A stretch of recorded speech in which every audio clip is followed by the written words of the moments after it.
সংসারটা করার জন্য কিন্তু পারি না। মায়ের দই, খাবারের কষ্ট, কাপড় চোপড়ের কষ্ট, সব কিছুর কষ্ট দিচ্ছে, তাও ওই সংসারে টিকে থাকছি। বাপ মানে কোনো সময় কিছু বলিনি। আমার স্বামীরে নালিশ করে করে আমার শাশুড়ি মায়ের ঘরে আমি কোনো ত্রুটি রাখি না, কোনো কাজ বলেন কিছু বলেন কোনো ত্রুটি না, তার মধ্যে তো সে সুতে হয়ে যায়। আমার স্বামীর কাছে নালিশ করে বাড়ি আসলে আমার মায়ের সে ঠেকাবে তো, না ঠেকায় আমারে তার ছেলের সাথে সহযোগিতা করে আমার মুখ চিপে ধরছে যাতে বাইরের মানুষ শুনতে না পারে। আমার 2-3 দিন বন্ধু খাইতে দেয় না মায়েরে। আপনার শ্বশুরের নাম কি? আমার শ্বশুরের নাম আমিনুল মল্লিক।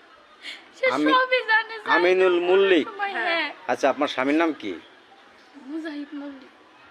আপনার শ্বশুরের গ্রামের নাম কি? রোহননগর। তাহলে আপনার এই মায়ের দৌড় করে